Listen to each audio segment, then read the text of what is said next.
Well, howdy, everybody. Mike Verkest and the usual suspects. I guess we probably added a couple more here. We'll get to that in a minute. But hi, everybody. Howdy, y'all. Hello. Hello there. It's look at Ritu's hair. I got to just mention it first. It looks smooth. You got to turn around. This guy. It is amazing. I'm trying to think of the character you're reminding me of. Oh, Tim Robbins in High Fidelity. Yeah. Wow. He was the yogi kind of guy who John Cusack kept, he's the guy that we hate. Out of. Everybody loves that movie. Oh, I love that movie. Best movie ever. You're comparing him to John Cusack? Did I just hear you say that? No. He's comparing me to the villain in that movie. Oh, okay. Tim Robbins one is of the villains. Yeah. Organic dude. I was like, brother, I don't know what you're talking about. I don't see how you're getting that, but now it makes sense. Have you not seen High Fidelity? We've had this conversation, and no. You have not done your homework. I'm sorry, Brent. See? Oh, no. Well, go tonight in case the Lord takes you before, morning. You want to Absolutely. See before you go. And you should read the book, too. It's a good book. Oh, I never read the book. Yeah, I don't know. It's pretty good. We'll see. Well, I'm trying to get the book of faces up here so I can see the comments. Well, you should. Everybody's in there. I'm going on the assumption that maybe our buddy Joseph Zalkin is on. I'm going to get this out of the way. Texas is a delegated practice state. Thank you. So, drink up. Yep. For those of you that are watching, I don't think Jay-Z has got us a bingo card for tonight. So we'll just go without it, I guess. But I'm sure he'll be on here at some point. But well, he should. I'm disappointed there's no bingo card. He usually has one. Yeah, it'll be coming. We got lots of people in the chat. Great to see everybody. Thanks for jumping on with us. We thought we would we're going to talk about COVID, right? I know people are a little bit COVIDed out, and we're going to get back. The situation. Sorry. We'll get back. We're going to talk about the situation tonight, but from a unique perspective. And we got some special guests, and we're going to introduce those guys here in just a sec. And we'll get back to some jackassery too. I mean, don't get me wrong, but I just want to thank people for jumping on. I know you're COVIDed out, right? But it's been a year, and a lot has changed in a year, and we're going to get lots of different perspectives tonight. We've got some topics where you would be shocked and surprised how much we actually planned for this one. Did we not plan a lot for this? Well, for us, yes. Yeah, and I agree. You would be both shocked and surprised. I mean, I don't want to give away trade secrets, but I mean, would you look at that? I mean, notes. He's got notes. The man has notes. Right, yeah, let's quit screwing around. I mean, I knew we were going to have Dr. Brent Myers on here. I mean, nobody could. I couldn't read that on my screen, but I could swear. I swear it said like milk, bread, eggs.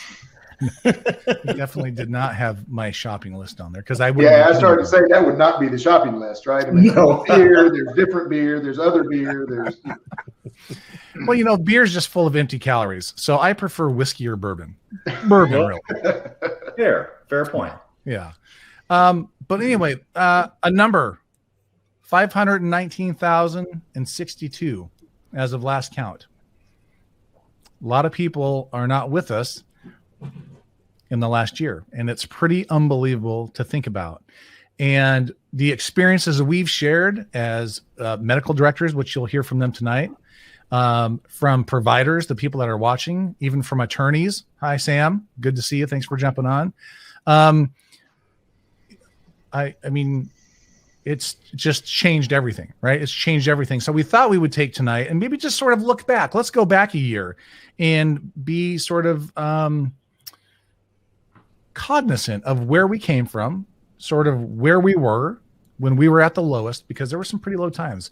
There's some pretty low times going on still. But I think there's some light at the end of this tunnel, and it's pretty exciting to me. And I know, I mean, I was given more immunizations, more vaccines this morning. And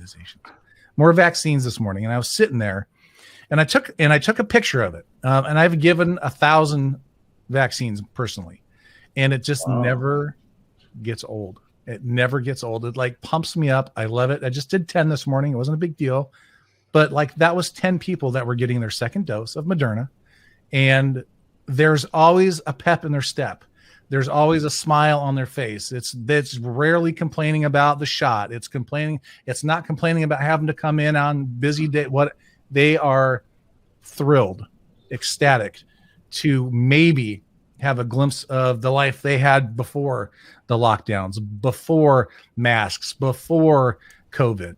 And I think that's really what we want to talk about tonight. So with that, let's go ahead and just do some introductions, and we'll start with Dr. Ritu Sani, because let's get the formalities out of the way. But for those that may be watching that have never tuned into one of our broadcasts, Dr. Sani, would you like to introduce yourself? Tell us a little bit about you and where you're from and what you do. Sure. Well, I am the co-host of the Second Shift podcast with Mike Verkest. Thank you. Yes, that's right. And I am an EMS medical director here in the Portland, Oregon metropolitan area. I'm the medical director for 2 suburban counties outside of Portland, so not the main in the city one. Some guy named Mike Verkest is one of my directees. I don't know. That's a weird thing to say. I made that up just now. Yeah, I don't know. So, I don't know yeah, and then I've done lots of other garbage too. Indeed, you have. Well, cool. Awesome. Thanks. Dr. Jarvis, on to you, sir. Well, let's see. I'm also an EMS medical director, but from the great state of Texas, where it's a delegated practice state.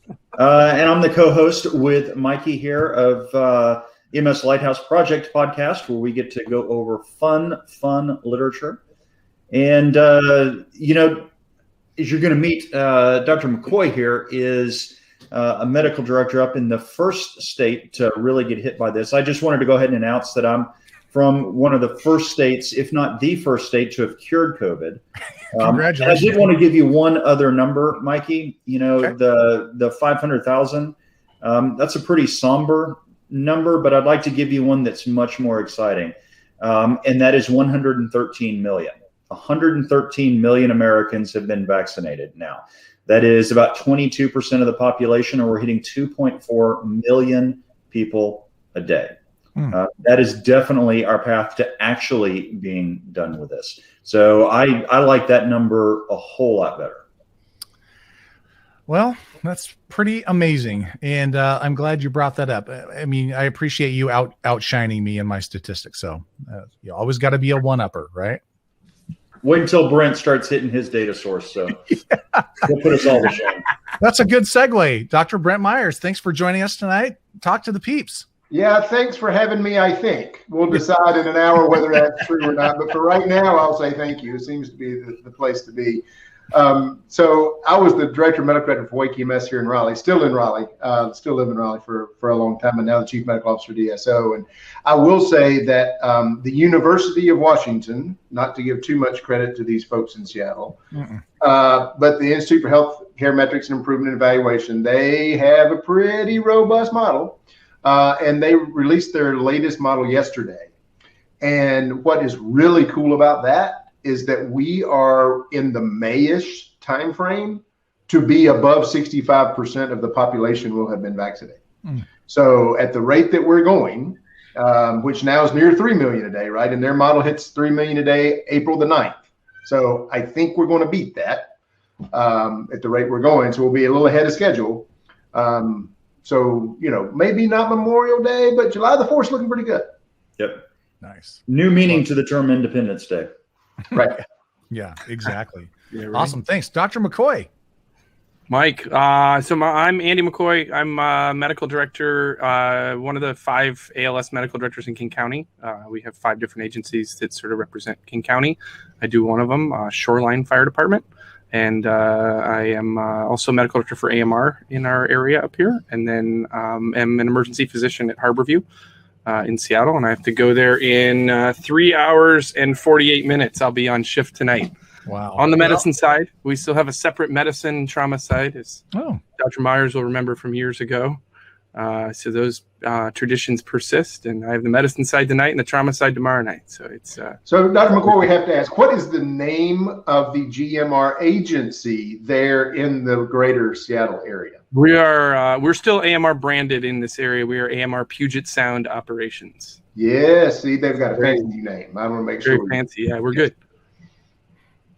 I was thinking you were hinting that spelled something out. No. Going, You know, it's not. It's Puget Sound's much more, you know, calming to hear that you're in, you know, the calming waters of the Sound. We take care of the water. We take care of the calm things. Yeah, it's not the craziness.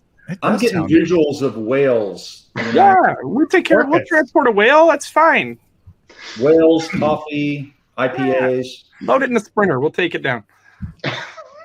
Plenty of room in those things. That's the thing. Exactly. Lots of room to work. Plenty of room. All right. Well, good. So let's rewind 12 months. And we can all just sort of chime in on this, but I really want to kind of direct this one at Dr. McCoy. So if you guys all remember back in the day, early on, there was what seemed to be New York and the Seattle area. We're starting, as we had started hearing about this coronavirus, and it was all new. I remember I was actually I was on the road, but I was sort of in town, so that probably doesn't make any sense. But as I was teaching, and there was a lot of busyness with the agency we were teaching this critical care course to, and they were very busy, and every morning they were coming in and having these huddles, and it was all the EMS people. And we started hearing more and more about this coronavirus and what's going on, and what is it, and no one's knowing anything. There's people sick. All of a sudden, you know, the hospitals are getting full, and we start hearing sort of Seattle, and we're like, Seattle. And Dr. Sani, you can chime in on this. Seattle is right there, not that far from us. Yeah, like okay. Hey guys. Well, that sucks. I thought this was something that, you know, wasn't here, at least in our area. Maybe it's over there where all the people are, but that wasn't the case. So before, I remember that first case, and it would be great to hear from Andy about that. But the last time you weren't with us in Austin, Mike, but the four of us were together at ESO's Wave in Austin, but we had already had a case by then, because I remember one of the presentations was like how that case was dealt with. But so wasn't the first case in North America that case in Seattle? Yeah, case Everett, Washington. So 20 minutes north of us. Technically a different county, not a King County problem, but it was a case feet away. So it was. I remember one of the presentations was. Oh, that's weird. Somebody's echoing there. Dealt with, but so. Wasn't the first case in North America that case? Can mute their Facebook. North of us. Technically a different county, not a King County. That is so problem. Weird. I don't have the Facebook, so it can't be me. That is so strange. Very good. I think we're good. Weird. Let's go for it. Perfect. So, Jarvis, was that you? Yeah, guilty. Sorry about that. I'm sorry. Yeah, that was me. Yeah. So, first case county to the north, and actually, one of the most remarkable things about that is it had nothing to do with EMS, right? So the guy was actually never transported. So he went to a clinic and said he had been traveling to Wuhan and had some symptoms. And they kind of sent him home and then said, you need to go to the hospital. And my understanding is he drove himself to the hospital. I could be incorrect. It wouldn't be the first time, it won't be the last. But my understanding is he drove himself to the hospital. But that was the wake-up call, right? That this thing is around and this thing is here and it's going to be a real thing for us, right? Because, we hear, those of us that are sort of plugged in, everybody on this call, probably everybody who's listening, right, hears about these things in far off lands and little outbreaks here and there. And Ebola is the most recent one that's happening kind of right now. There's a little Ebola outbreak in a couple different countries. So we're going to start screening for travel history on people who are coming into the ER, and that's always kind of the first step, right? But this wasn't a travel history anymore. This was, have you been in Everett, which is 20 minutes away, in a place that people go frequently. So that was when it really became, I think, real for us, and became pretty real pretty quick. That was our first, I think, wake up, and then things kind of calmed down for a week or two, and then we kind of had then it was the Life Care Center in Kirkland, which everybody's heard of, and is about 4 miles from my house where I'm sitting now, so not far away. It is very squarely in one of the population centers of King County, and is one of our closest friends. Her grandma's in there. And so this is something that really hit home right away. She called and said, "How much do I need to be worried? My grandma's in there, and nobody can tell us anything. Nobody even answers the phone because we can't get. They're so busy we can't get a hold of them." And we had crews that had been in and out of there all week when that thing sort of broke open for benign transports, right? Foley replacement, elective Foley replacement. Nurse couldn't get the Foley done in the Life Care Center, so they sent him to the hospital, and now that crew's out for 2 weeks on quarantine. And everybody that worked with that crew is terrified and doesn't know the history, and the fear, I think, was the most palpable feeling that you could sort of come up with at that point in time. So Andy, I don't know that everybody remembers. I mean, talk a little bit more about that. Yeah, what that scenario was, because I think we all caught bits and pieces of it. Yeah, of course, they listened to a wonderful podcast all about it. Ooh, wow. I'm trying to further the story, Dr. Jarvis. He practiced that look for like a month. He was so proud of it. He's like, "Call me Shaggy, will you?" The ponytail flip. I'm gonna put my man bun together and give you the look. So, for the record, that's not a man bun. That's a legit pony. All right, I'm just keeping it straight. Ain't no bun. Well, you have to have hair on top to get Exactly. the bun up there, and so in the absence of that. Is there a beehive coming? I think I have the most hair in this room. All right. The Maybe Andy doesn't count for the hair quotient. Exactly. Right. It does, I think, if you're under 30, and clearly that doesn't count for Ratu. So, Can you let Dr. McCoy tell a story? So, Life Care Center at Kirkland, one of our nursing homes in the area. Washington State actually doesn't have a whole lot of nursing homes. We have this very strange concept, at least it was strange to me when I moved here 6 years ago, called the adult family home, which really seemed weird when I heard about it at first, but it's a very interesting idea where we sort of keep our folks in the community as much as we can when they're in need of help from other people with their ADLs. And so there's these houses all over, and there's over 250 of them in my relatively small ALS service area that I'm the medical director for, which is an astonishing number. But they all have 4, 6, 8, 10 patients in there, and sort of function as nursing homes. The Life Care Center at Kirkland is much different. It's a much larger place, 100 patients-ish, sort of your standard nursing home type place that you would think about all across the country. These places are really good at caring for people who need their ADLs met, right? They're really good at passing meds. They're really good at bringing people together to feed them in a cafeteria. They are not good at containing infectious diseases, right? They are not set up to contain infectious diseases. And that became, I think, painfully obvious in the first few days of this experiment, where we really, kind of got in over our head before we had figured out that it was COVID that was causing the febrile pulmonary illness that many of these patients were coming down with. And they're physically located right next to Evergreen Hospital, which is where they transported patients to, obviously. It's the closest facility. So they had transported 3 or 4 patients, and a very, very astute infectious disease doctor at Evergreen kind of picked up on a pattern that didn't fit, and started sending some swabs to CDC, and was astounded when they came back positive. And the story kind of goes from there, right? The crews that had been in there, including at least a third of the local fire department, were out.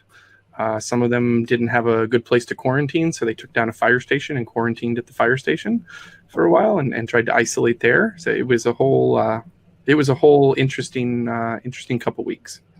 And I think that was just not to say the King County folks opened up their weekly M&M nationwide, and that was really something to really help others very quickly gather some information. And so so the CDC rep was there and everybody was there, and you're like, oh, wait a minute, we can actually learn together rather than every community learn this lesson on their own. So so the tip of the spear has its own interesting trials and tribulations, right? So the CDC comes in with this whole team of folks who are experts in infectious diseases. Nobody knows anything about this infectious disease yet, right? It's new and novel, and we're trying to figure it out, but they're the people who can kind of give us the best shot at the right recommendations right away.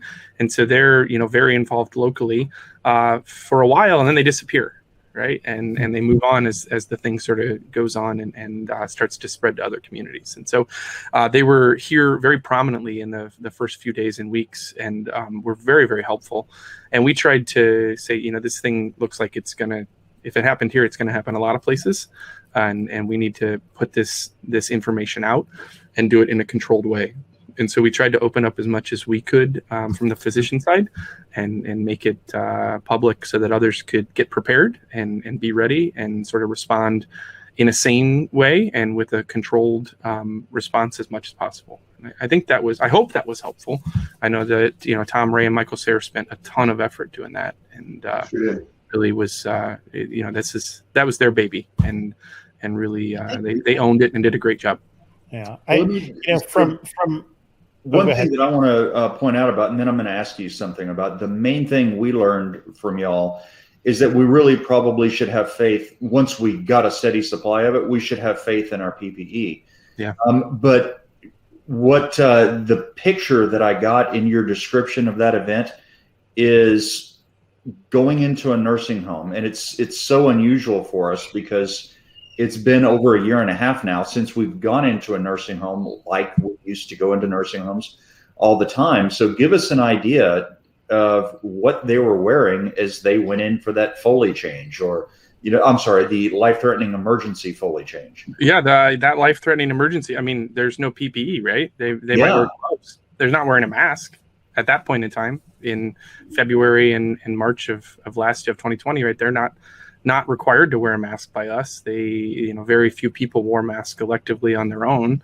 And they're, wearing gloves most of the time, hopefully, was the sort of idea. So there's, essentially no COVID protection there, right? And the very, very clear exposures as they're spending, 15, 20 minutes in the back of the Sprinter van, which is not a huge space with these patients that, have come back positive eventually and were coughing or not coughing, and kind of really trying to understand what that exposure is and what it meant in the early days with no data to go on. So what would they be, just from a contrast, what would they be wearing if they went in today? Full MEG. So any of the nursing homes are full MEG situations for us. So mask, N95 mask with eye protection, either face shield or sort of dedicated eye protection, gloves, and a gown, and that's what we're still advising for high risk facilities like that. Yeah. Now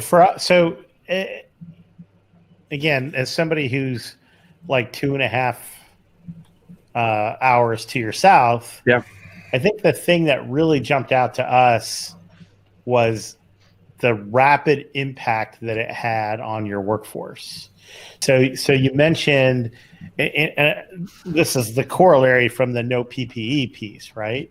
But you mentioned that, I remember either reading or maybe even hearing directly from you or something about like the fire station, a whole station being taken out, and just how quickly the workforce was impacted. And because we had no idea how infectious this was, not really knowing, we didn't know squat. And I mean, I think we know, it's interesting now because I think we know a lot more, but I don't know, a bunch has changed, but a bunch it hasn't. Yeah. Right? And there was no functional way to sort of test these people that were exposed, right? I mean, tests at that point were only for symptomatic, critically ill patients. Yeah. Right. I mean, once we got testing, and this is a couple of weeks later, right? So once we got testing and our region, the only people we were allowed to test were people who were admitted to the ICU with possible COVID. So we weren't even, maybe we were able to test some of the people who were admitted to the hospital. I can't remember, but it was, only going into the hospital looking sick and strong suspicion. So nothing like, today where we're testing pretty much everybody. At least once, if not 2 or 3 times. Yeah. That lack of testing. I mean, I spent a fair amount of the day today trying to figure out how to test jurors going into a courtroom trial. That is so not where we were 6 months ago. It took us in my emergency department probably 3, 4, 5 months before I could test anybody. The guy, I'm about to intubate. Can't test him. Just, the instructions were just assume they have COVID. Patients were sending home with a fever, with basically anything. Just assume you have COVID. And, it turns out that's not technically sure, but it's not a very satisfactory answer to anybody. Definitely a whole lot different. We're in a much better place now because, with those tests. Well, and so one thing I want to do is I not that I want to get us out of whack because it's great conversation, but I think it's also important to remember back during this time, right? So we sort of hit on a little bit. I know all of you. I know your crews that worked for you. We had no gowns. We had no N95s. We didn't know if we could reuse. Can we use an N95 again? What happens if we had somebody that maybe had COVID and we had an N95? Like, what do we do and how do we do it? Right. So we had nothing. We had guidance that was coming out. Almost, it seemed like in those early days, it seemed like every other day there was, well, you can do this, but maybe you shouldn't do that. And if you think about how fast we were learning about. Well, we thought we were learning about transmission. Is it airborne? Is it droplet? What is it? How's it getting through? And then making these protocol changes and sort of limiting these, these aerosol producing, generating procedures. And should we intubate them? Should we not intubate them? Should we give them steroids? Should we not? So there was a ton I can think of. It seemed like for a straight month, we were just trying to figure this out all the time. And I could only imagine. Now, I'm not out serving patients directly anymore, but it was frustrating for me as someone that's trying to help lead the organization. I can only imagine what it was like for the crews out there trying to navigate this constant battle of do this today, but not tomorrow. And what we did 3 weeks ago, well, we're going to do that again. And what a nightmare. So Dr. Jarvis, from your perspective, how did you deal with that with your crews and the organizations that you're providing medical direction for? It's really interesting because that rate of change was just so massive. Ultimately, I ended up deciding that we were just playing ping pong ball. We were just, it was like medicine by Brownian motion. We're just pinging all over the place, trying to figure out what the right thing was. And it finally hit me. I was doing these videos we would send out to our crews saying, well, the protocol's just changed again. The protocol's just changed again. And I made a complete 180-degree change in less than 24 hours. Right. And at that point, I threw a flag up and said, tweet, that's it. We are doing way more harm by all of these rapid changes than the potential from the virus. Just bunker up, treat everybody as though they might be trying to kill you when they cough on you. But let's just get back to practicing regular medicine. Because it got really, we went through we're not going to intubate anybody. Yeah. To we're going to intubate everybody. Yeah. And early. We better intubate. Early intubation. Remember? Right. Don't use CPAP. Oh God. God. Don't use the CPAP. Yep. Just tube them. Absolutely. And so that was the thing that I think maybe a month or so in just to this, at least for me, the most exhausting part of it. And doing the exact same thing in the emergency department. Come in the morning and like, all right, what the hell are we doing today? Are we doing nebs? Are we not doing nebs? What sort of contraption do you want me to try to intubate in today? You know, this little Iron Maiden thing with tarps and stuff.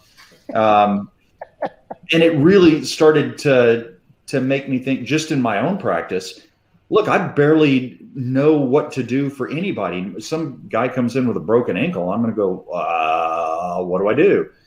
Yeah. So I really started worrying about how badly we were screwing up the things that we had worked for decades to try to indoctrinate and to get into muscle memory. And I started really worrying about how rapidly we were going to get that. And the answer turned out to be very rapidly. I mean, just look at it. I'd look at my CARES data and I'm like, yeah, I'm going to come back in 2022 and take a look at this then. Yeah. It's ugly. So I think one of the other things was this notion of we couldn't get our brain around it because we really liked, for example, the way PPE had always been explained to us, right? This disease is either spread by droplet or it is spread by aerosol. And there's this line between them and they never shall cross. And so my hope is after this, we get rid of some of these falsehoods that are out there. And not want to get on an anti-federal government rant, but for just a minute, when you have this notion that the disease is thus and so, and therefore when I come to inspect your hospital, you've got on these 12 things because it's that, but these 0 things because it's this, nobody thinks about the continuum between all of these anymore. And so I think one of the things that confused us all was, well, this is not really acting like measles, so it must not be airborne. Well, but it kind of is. Well, does that mean you need an N50? I mean, nobody knew how to handle them, but nobody had a mental place to hang a mostly droplet, sometimes aerosol disease that has an R0 somewhere above the flu, below measles, right? Nobody knew what to do with that. And we ended up with this pinging back and forth, and hopefully we're done with those days. Yeah. I don't think we are. I wish we were, but I mean, I think there's still a lot of chatter about airborne versus droplet. And, we, in our hospital, we have special droplet, which is sort of, right. Airborne, not quite airborne. And I'll just, to be honest, part of it was if we went full airborne all the time, there wasn't enough PPE to right. So I think there was a matter of convenience also that we went to droplet. And I think that, today, I think it's mostly droplet is kind of a reasonable approach to it. Mostly droplet. I don't want to be in an open, I don't want to be in a closed space rather with somebody, because I think in that situation, it could be more airborne, but which again is exactly right what you're talking about. But we went round and round, I think. I know here regionally there was a lot of like it's airborne, but it's not airborne. And, my emergency department at the time had 2 rooms that I could take care of airborne people. And suddenly when it became droplet, I could take care of these people in any room. So that was, part of it. Right. Yeah. Well, one question, Sam and Dr. Sonia Rutu, you actually answered her in the chat, but it was a really good question that she posed. And it was that, did you find that you had trust issues with the crews due to all the changes and protocols and things? And the people that are watching, I'd love for you to chime in on the chat, but I'll take this one. And I think absolutely. Right. I think the crews became sort of, and I'm just using my own word, it's going to sound terrible, like almost paranoid. Right. And I don't blame them for that because of all the changes. And I think at least for me, I felt like, obviously things were changing so fast that we always were doing the right thing for them. But with the rapid amount of changes, your ability to communicate those in a timely fashion, right? They're just learning about the last change when there was a new change. And I think it did create distrust. And I don't think from an evil, like, we don't trust them because they don't know what they're doing. I just don't think at the time. And again, this was 11 months ago.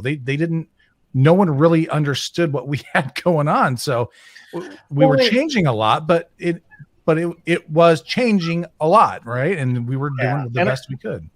But I think the reality is, I can tell you this: every time I walked out that door to go to the emergency department, I was terrified. I mean, and so I can't imagine our crews weren't any different. Yeah. And especially as we watched Andy's region, as we watched Seattle get busier and busier and busier, and then and for us, New York was obviously a big deal for everybody, for the whole world. Yep. Yeah. But we were really scared where we were because we saw it happening really close to us. And it's a short drift, right? It's real. It's right there. Yeah. Yeah. I mean, there's our big soccer rival down the street. How much of a rivalry? We've been tearing it up for a while here. Yeah. Well, I want to segue to Brent and talk a little bit about some data. So obviously, ESO, a lot of people use ESO. People are pumping information into ESO, and obviously you have the responsibility to sort of do something with the information that you're learning. So maybe talk a little bit about your early discussions, like what are we going to do? What do we measure? Because I will tell you, I was personally at my agency sharing a lot because you were very communicative very early on this, right? This is what we know. We're making all these changes to EHR so we can track this. And so tell us a little bit about the process you guys went through to try to to sort of help in this whole pandemic. Sure, no, and I appreciate that. The first thing we want to do is just identify the disease. And so, and quite frankly, this was in cooperation and a great deal with what was going on in Seattle. And we worked to say, there's no place to hang this. What was in the ICD-10 book at the time was like coronavirus not otherwise specified or something like that. And I was like, that's not a real place to hang our hat here. So the first thing is that we put in the dispositions, and we could argue about disposition versus diagnosis whenever we want to get around to it, but to make it so that the medic could accurately record what they were seeing in real time. And so I looked back, and so this time last year, we had a whopping 135 impressions of COVID disease. That same database right now has 200,000 impressions of COVID disease from the transport. So that was the first thing. And then the second piece we've already talked about a little bit is this notion of PPE, right? And how many different kinds can there be? And I joke a little bit about there being an N95, an N96, an N97, and a P100, but we're not far.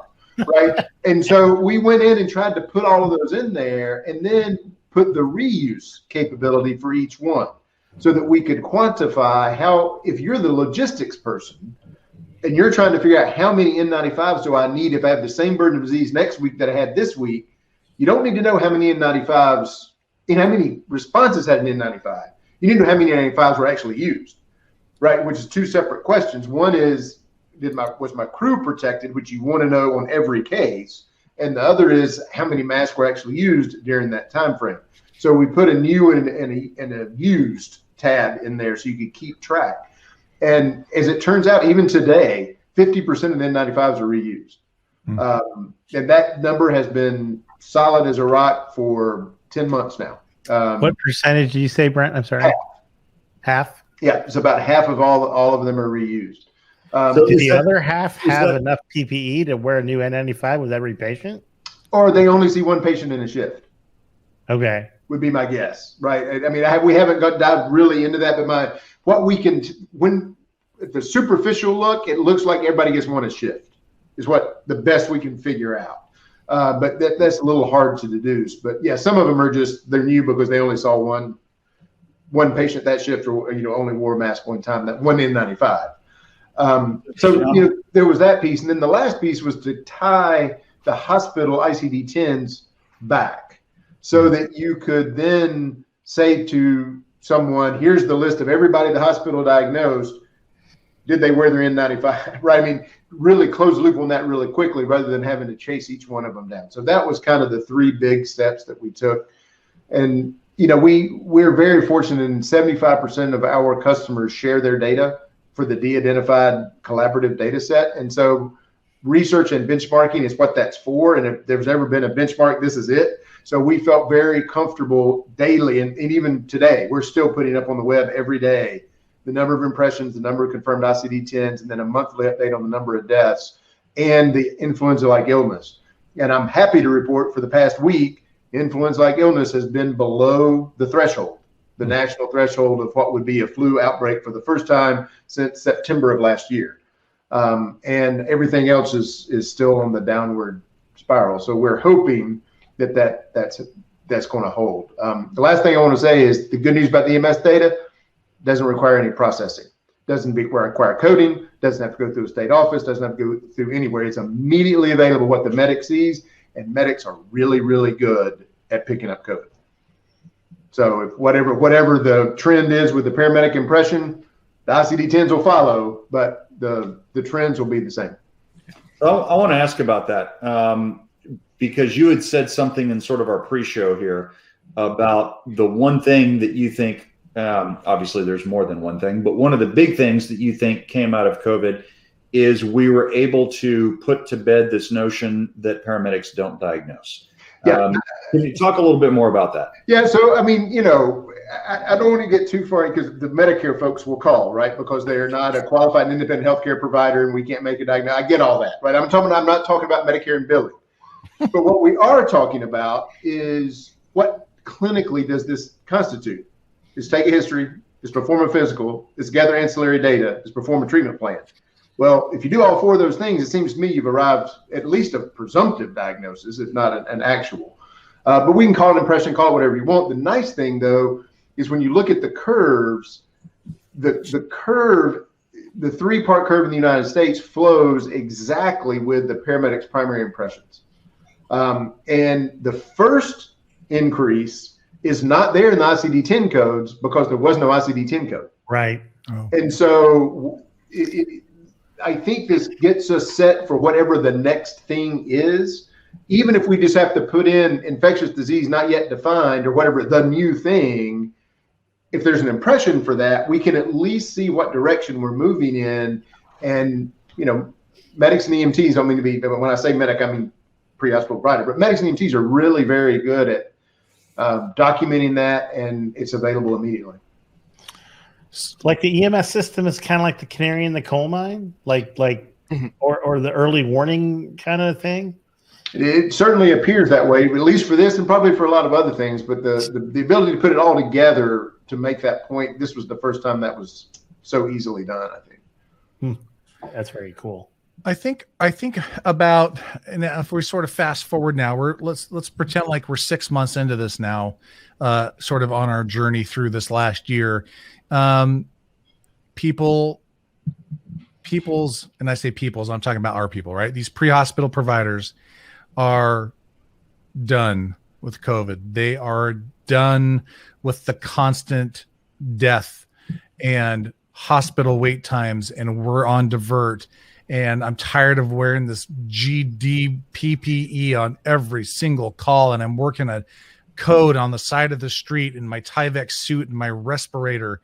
And when is this going to be done? And we start seeing this phenomenon creep in where our providers' mental health and their physical health and it is just wreaking havoc on our people. And we start seeing that in the care that they're able to provide because they can't anymore, right? They can't. So Dr. Sani and Dr. McCoy, I'd love for you guys to chime in on this, but Dr. Sani, go first. But what were your thoughts on this, and what kind of things, looking back, were there opportunities we missed to help in some way with this a little bit more than we were able to, or I just love to have a little conversation about that.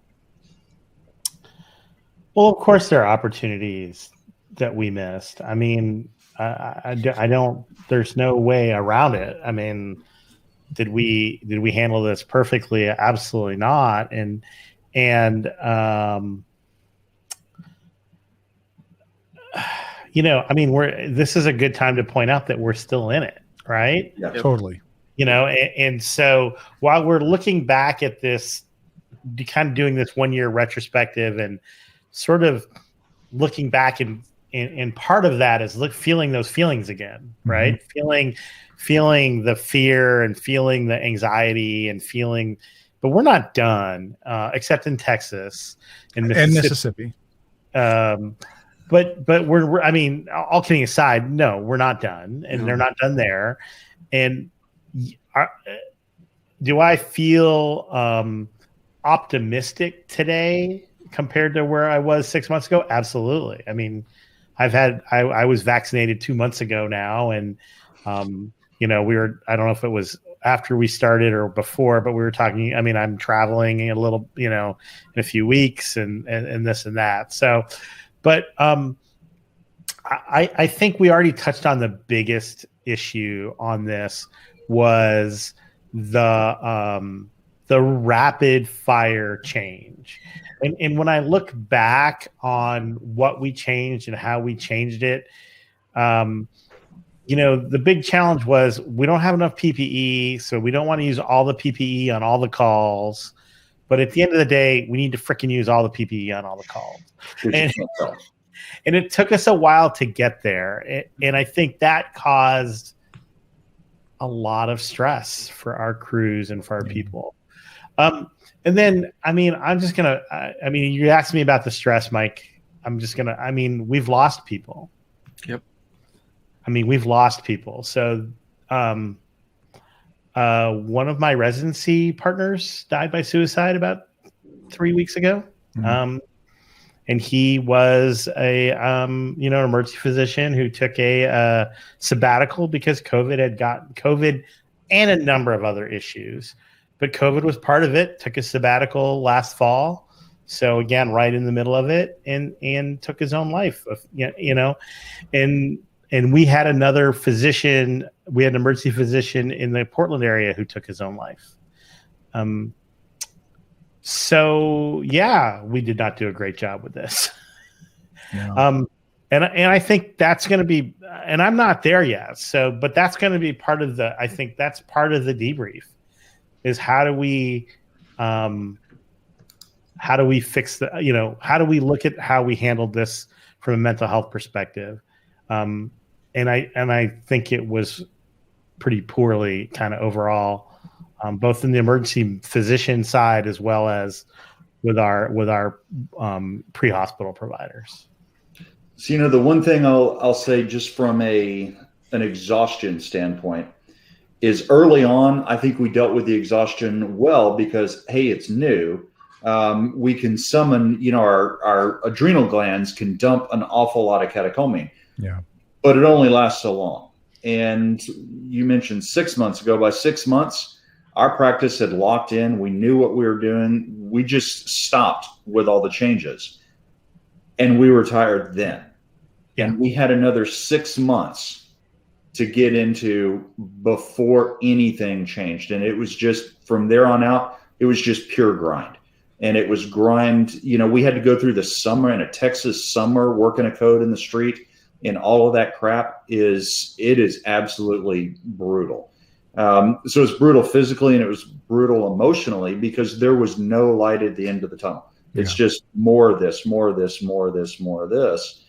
And then you add to that, and y'all may not see that up there on the left coast, but down here in Texas, we politicize the shit out of COVID.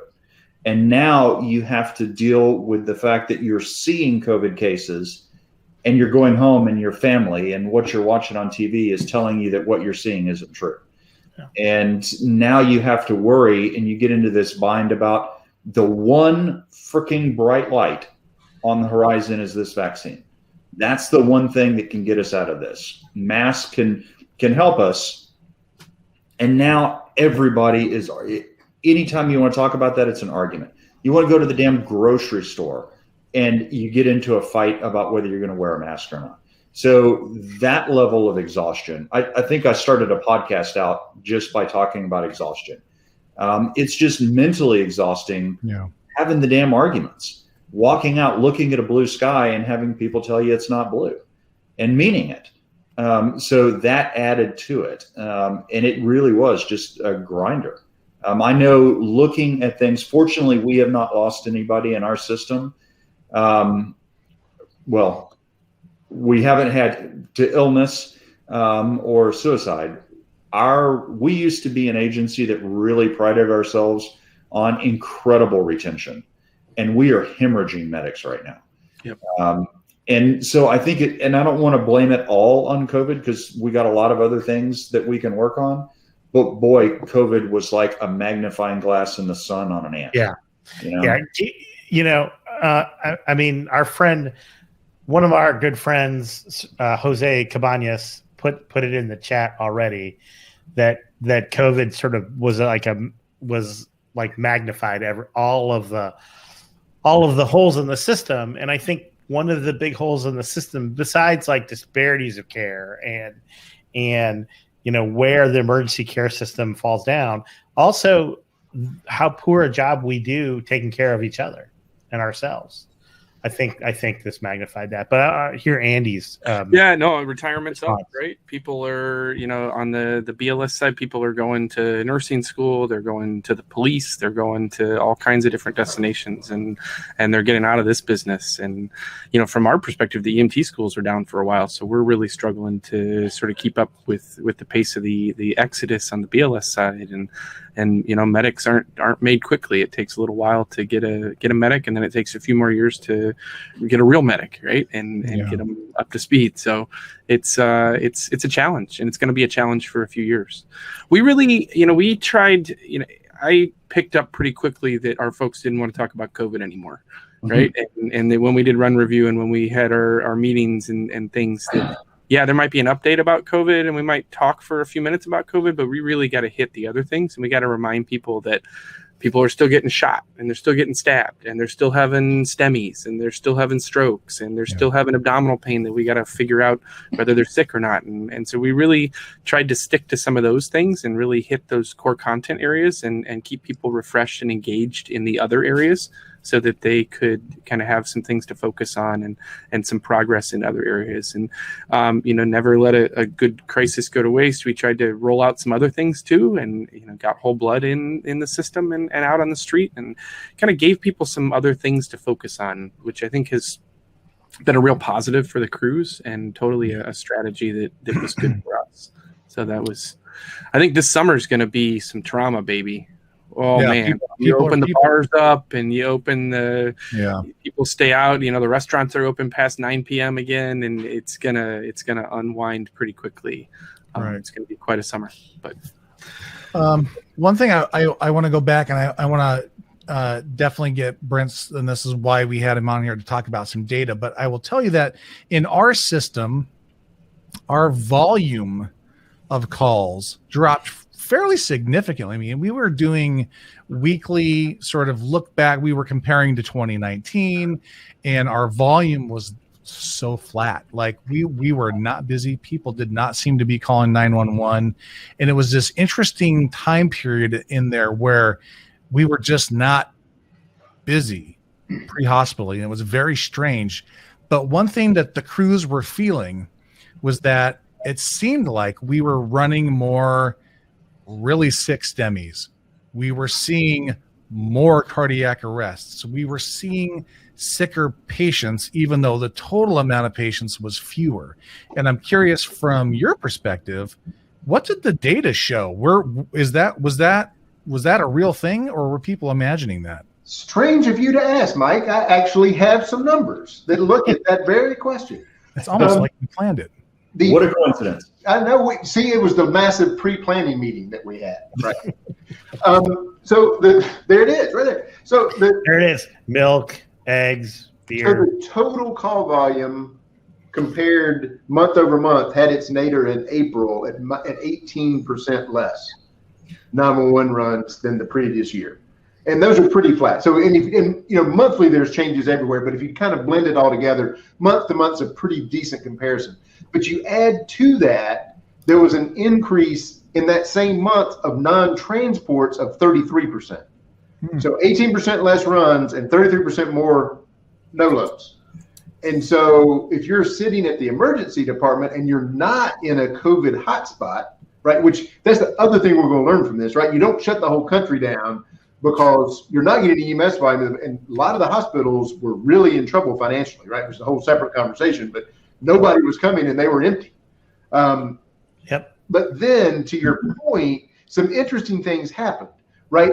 The cardiac arrest responses were up 35% compared to the previous year, right? Which is just incredible. Penetrating trauma up 60%.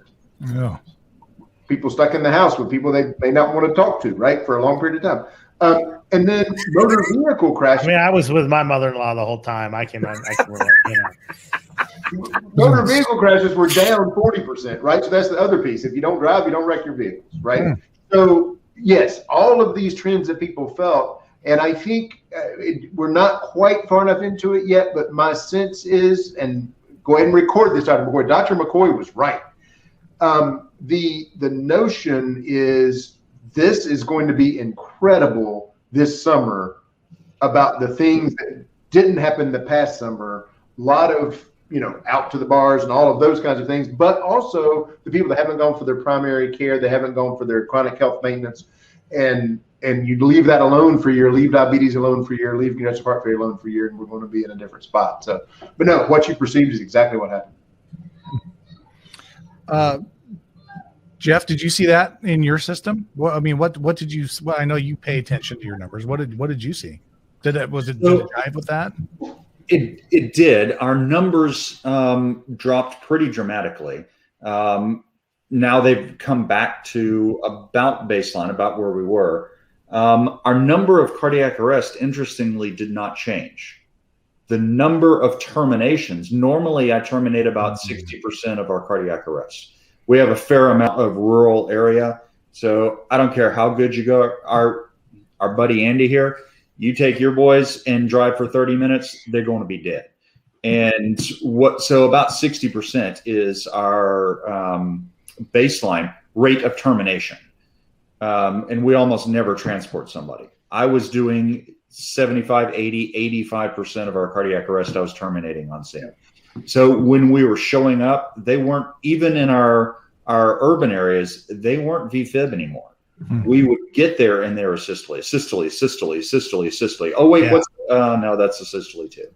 So, and we can't tell exactly what the cause was. We always like to see patterns and create stories that explain those patterns. So the story we were all coming up with is that people are delaying care. I'm having that chest pain, but God, COVID in the hospital, I don't want to go. And so they just delay it until they go into cardiac arrest. And then we show up. I think that's hard. I don't know the answer because to me, that wouldn't lead to 30% more cardiac arrests. I mean, at least in our system, we didn't have more. Yeah, it was we just did. The distribution of the outcomes that did. And what's interesting too is, we're all high performer. I think we're pretty high performing systems in cardiac arrest. Well, Seattle's okay. I haven't heard that they're that good at cardiac arrest. Where's that at? Yeah. Well, again, if some guy's asleep on the street, they count that as a resuscitation. That's true. He woke up. That's what I need to do. Oh, that won't help us either because Williamson County didn't have homeless people. You can say anything, Jeff. How about? But you talk about the stress. I mean, we're a system. We're all systems that celebrate the great work that our crews do, and by having these Epstein rates about north of 50%, and overall rates in the 20s to 30s or whatever, well above national averages, and our survival rate last year was terrible. And at this point, I haven't had the chance. Now we're going to do that as a system next month, but I haven't had a chance to really look at the deep dive. Is it because this 30% were all asystole? And if we look at the raw number of survivors that were maybe close to where we were, or I have a suspicion that taking an extra 2 minutes to get into the scene because of all the PPE required probably played an impact also. But that's another stress on the system and for our providers, because I think we take great pride in the quality of care we provide. And one of the ways, the main way that we demonstrate to our community how we do that is by our cardiac arrest survival rate. And last year was terrible. Yeah, I think there's a lot of work to do there around cardiac arrest and to really try to understand it and what the lessons and the takeaways are. And we're just diving into 2020 data, right? It takes a few months to sort of finalize everything and go through, and the last few stragglers make it out of the hospital, hopefully alive and in good shape, back to their house. And so that all takes a few months, and then we can start to really dice the data up. And we're just starting to dig into that process now, and I think it'll be fascinating, even more fascinating this year than every other year. But trying to figure out where things were these people that the COVID mixed with the cardiac arrest made them sicker. They were sicker before their cardiac arrest. They called later. I mean, there's all kinds of fascinating projects in there that'll be years of work to untie. Hey, Brent, somebody put in the chat, was there you may have this off the top, I don't know, but was there an increase in respiratory call volume? So we don't have it just by respiratory. We have it by influenza-like illness, and it was up 6%. Sorry, I said that incorrectly. It constituted 6% of all dispatches, which is relatively a much bigger increase, right? So the baseline there is 1.75%. So if you think about the magnitude of increase there, so the influenza-like illness reached 6% of all dispatches. Now you got to go do the correction for the math for the decrease in dispatches, right? So it's, there's a little math to be done there, but yes, it went up, and it went up markedly. I've got to get up my calculator to tell you exactly. Jarvis can probably do that in his head. 18% decrease call volume, relative increase of 4.25%. Figure that out. But yeah, it went up. Yeah, and we, at the end of the day, in Oregon, we never had the big influx. So, we're 47th or 48th in positivity, 48th in deaths per capita, cases per capita. I would love to say it's because we did something better or different. I don't know that it is. But so we did go through that whole period of like the summer where I had shifts where I saw 7 people, right. And our volume stayed low. But the people who came in were sick as snot. Yeah. We've talked a little bit about this. I think, some of it was that it was very real here in the Northwest right away. And so I think people paid attention to that, and it caught their attention in a way that hit home more than for my parents in Indiana or my in-laws in Ohio, right? It was here, and it was real, and there were people that we knew that were affected. And so there was this attention paid by the general population, the non-medical population, in a way that maybe didn't happen, in Indiana where my parents are. And I think that made a difference long-term for sort of how things were handled in this part of the country versus other parts of the country. Yeah. I think we closed bars and restaurants and schools. That's pretty early. Really early because we saw what was happening in Seattle. Yeah. And I'll be honest, I actually thought we were kind of going overkill at the time. I think Mike and I talked about it a little bit, but in retrospect, I think, clearly we were successful because we've done well, but I think a part of that was seeing just off our border that there was a lot of issue, that this could get bad. And I think that's the thing. And I think that's still the thing now that is lost on people is if something shows up that if there's a variant that the vaccine doesn't cover, your system can go from 0 to overwhelmed in 3 weeks, which is a really quick time. And that's what we saw happening in Seattle. And I remember we were like, oh my God, it's 2 weeks away from us. And again, our data is very clear. I think it's really funny because the governor closed the bars on March 17th. on St. Patrick's Day, she closed the bars, and you can see 2 weeks later the numbers just start to go down. Yeah. Now, again, we did not have a great frequency of testing, but even what testing we were doing was started going down like shortly thereafter. So. Well, let's fast forward a little bit. We start hearing rumors of this vaccine, right? And people are thinking, "Oh my gosh, a vaccine! How is that even possible?" There hasn't been time, and what are we doing? So, meanwhile, let's fast forward to December. We finally get word there's EUAs coming down the pike. So, I don't necessarily want to talk about vaccine, but let's talk a little bit about.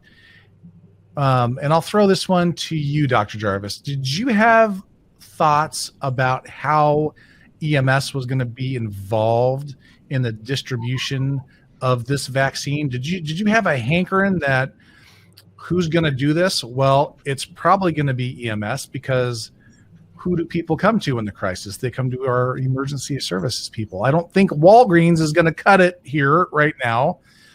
So talk a little bit about that. Well, I think we might have been in a unique situation. Early on, everything we were hearing was about Pfizer and the storage requirements. Mm-hmm. And we looked at what our capability was and realized as an EMS agency, we weren't going to be able to do that. So we looked at our health district and trying to skip over some of the politics. Basically, we were told no. So we had to go to some private agencies. There's a group of freestanding emergency departments, and they stood up and said, we would love to get all over this. And they did. And for a long time, they were it. They were the only vaccination game in town.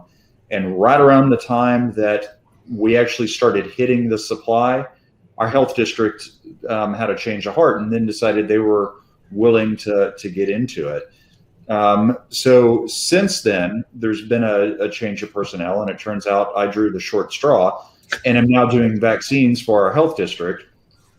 So we're definitely getting involved, and our medics are going around there helping with our vaccine administration sites. And interestingly, the way we ended up doing it is our nurses are giving the vaccine and our paramedics are hanging out waiting for anaphylaxis, which isn't showing that, by the way. Walking around with a syringe full of waiting for somebody to cough. Where are you? You're here. So that's what we did. And then our community health paramedics started going out and doing home vaccination clinics, doing vaccines in the house, along with some of would grab little pieces of our health district. So our community health paramedics have sort of become part of the health district at this point, temporarily anyway. Yeah. How about we've had some EMS folks involved in the vaccination process too, and I got to say, these folks, they love doing it, right? Whether it's EMTs doing a standby for anaphylaxis, or they're actually out there doing the pokey and administering the shots, just like you talked about, Mike. Is one of the most rewarding things that you can do right now. Is sort of help people see the light at the end of the tunnel and get the vaccine delivered. And it is it's really cool. And I stop by these places every now and then, and the smiles on everybody's faces are palpable behind the masks. You can just sense the feeling, and it's pretty cool. I'm glad you said that, because I had my shot way early, or shots. So I've been fully vaccinated for quite a while now, and I think I almost started to forget how much of a difference it made on my psyche to get that vaccine. I remember the first, all of us are so excited. Absolutely. We're trying to deal with vaccine hesitancy, but putting our pictures getting the vaccine on Facebook, I was absolutely excited. It was such a big deal for me, because we've had 6 months of beatdown, and now here is our path out. And I'd started to forget that, and going in and helping with the vaccines and seeing people's response just reminds me how great it feels. It really is. It's amazing. Yeah, folks love it. Yeah, and that's exactly what I wanted to throw it to Dr. Sani, just to sort of start helping us wrap up here. But talk a little bit about, how did you feel when you were able to get vaccinated? Like, is it like Jeff described? Like, I mean, did it just talk about that a little bit? Well, it was amazing. And it was, I think I was a little, I was part of remember, the vaccine doesn't work unless you post a selfie of yourself getting it. So I was part of that crowd. But no, it was emotional. It was emotional on many fronts because it was December. We had been at that point 9 months into it, and just still hadn't. And remember December, right? The numbers were terrible. Yeah. November had been Thanksgiving was a shit show. Yeah. Everybody got together. Our county commissioner had 20 people over to her house, right? And was very proud of that. And very proud of the fact. But November was Thanksgiving was bad. I didn't realize you had a Texan for your county commissioner. Don't get me started. But anyway, I think she's technically my boss. But anyway, December was terrible numbers-wise. Deaths were up, hospitalizations were up. I had a daily conference call with every hospital in the system where we were trying to figure out when we would pull the handle on not transporting patients. We never got to the point like they did in Florida or New York where we would leave people at home, but we kept talking about when we were going to get to that. So December was awful. And then in the middle of nowhere, in the middle of all that, there's this light of like, you are vaccinated. Now the chances of you at some point in the near future, 2 weeks, you're going to see an improvement. And then for 3 weeks and 2 weeks, blah, blah, blah. The chances of me personally getting infected is going down. And then as we kind of develop, as this moves out through the community, the ability to see the numbers start to go down in our community. So yeah, absolutely. It was emotional. It was emotional because, science wins. That's the other piece. It's an ode to science. And then, so that was good. And then the other piece on, our agents, the various agencies I work with, including the one that Mike works for, have been doing vaccines both for other first responders as well, but at the community as well. And that is amazing. That feels, having been at these clinics where people are driving up, and we were doing a vaccine clinic for folks who were high risk, and these vans would pull up with like 6 kids with developmental delay that were all high risk, and we're poke. It was amazing. I was so happy to do that. And then my wife, who many of you met last week, she's not a medical person, but she's volunteering at our big vaccine deployment area at our convention center. She did that today for 6 hours, getting people vaccinated. So yeah, it feels great. And we just have to, if we could just be careful and disciplined just for another, as Brent pointed out, just for another couple of months, this could really be done. But I'm a little bit worried that we're not being disciplined right now. I can tell you that, I make fun of our governor all the time. But I am so glad that I don't have to make the decisions he's making, because I absolutely understand the political reality is that everyone is so just exhausted by this. And then you have all these people about whether masks work or whether they don't, the true fake news. And then added to that is we're seeing our number of vaccinations climb. And we actually know that there is protection, and that you're seeing now we're at about 18% of our state. And you say, well, what actually is the risk now of, just being in our office? We've dropped our mask mandate in our office and in our stations if everyone there is vaccinated. We haven't yet. You start to feel this, hey, there's this sense of freedom again. And that's momentum. And, it's going to be hard to stop. So I can get it. I'm still going to mock him, but I'm glad I didn't have to make the decision because there really is some momentum there. And I think you're right, Ritu. That's really what I worry about. Is the 78% that's not vaccinated right now starts to get sick. Yeah. All right. I think we've had a great conversation. We could probably talk for hours. I want to be respectful. It is 2 a.m. there where you're at, Brent? Yeah, it is. Yeah, almost 3. Almost 3. You know, you got to get to bed at some point. And Andy's got to get to work. It's been awesome. Oh, and the NCAA tournament is on. And the tournament is still on. Michigan plays on Saturday, but oh god, Michigan State plays now, and I'm really hoping they lose. We're going to try to go for 3 wins in the weekend. We'll see. That's right. I have no idea what this game is. You've got a Buckeye up there, and you've got a my wife's a Buckeye. We'll just leave her out of the conversation. So funny. Last thing I want to do real quick is just give a quick plug to Fast 21. So as you guys know, Fast 21, our Flight Bridge Ed Air and Surface Transport Symposium has gone virtual. It's May 11th and 12th. If you want to get more information, go to fastsymposium.com or just go to the Flight Bridge Ed website. It's going to be phenomenal. It's not going to be a Zoom conference. We had a kickoff meeting with a vendor that we're going to use, and we're going to blow your usual virtual conference out of the water. It's going to be phenomenal. So I'm super excited about it. So go check it out. May 11th and 12th. It's going to be awesome. And I think with that, really, I need to switch my view around a little bit here so I can get ready to get us out of here. Dr. Brent Myers, Andy McCoy, Ritu, Jarvis, thank you guys for jumping on. Thanks for everyone that's been watching. Appreciate it so much. And I guess look for this audio podcast probably within the next couple of weeks or so. All right. So on behalf of all of our guests, thanks for watching. You guys all have a great day, and we will see you later. All right. Take care.